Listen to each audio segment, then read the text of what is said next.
हे guys, welcome back to my new blog. आणि आज आहे 26 जानेवारी म्हणजे प्रजासत्ताक दिन. सगळे लोक सकाळी लवकर उठून शाळेत गेले असतील आणि आम्ही आता ड्युटीहून सकाळी लवकर आलोय. तर हा ब्लॉग सुरू करतोय आजचा मी. तर काही आठवणी आहेत लहानपणीच्या की जे पण आम्ही सकाळी लवकर शाळेत उठून लवकर शाळेत जायचो. नवीन गणवेश घालायचा, घोषणा द्यायच्या.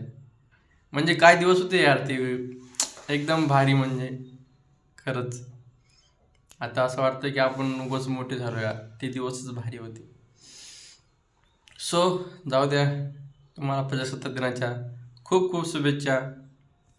मित्रांनो, सकाळ सकाळी थोडं गरम पाणी करायला आणि लिंबू पाणी सकाळी प्यायला खूप भारी असते. तर मित्रांनो, हे आपलं लिंबू आणि थोडं पाणी मस्तपैकी ह्यात लिंबू पिळून घ्यायचं थोडं आणि प्यायचा.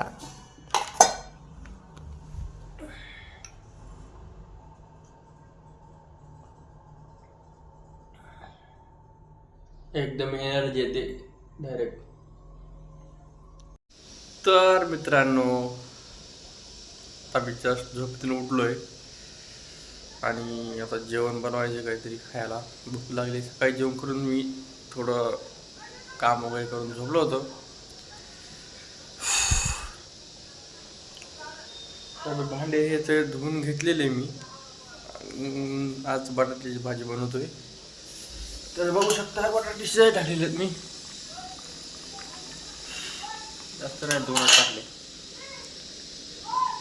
शिजत आले तोपर्यंत मी सगळं कापून घेतो.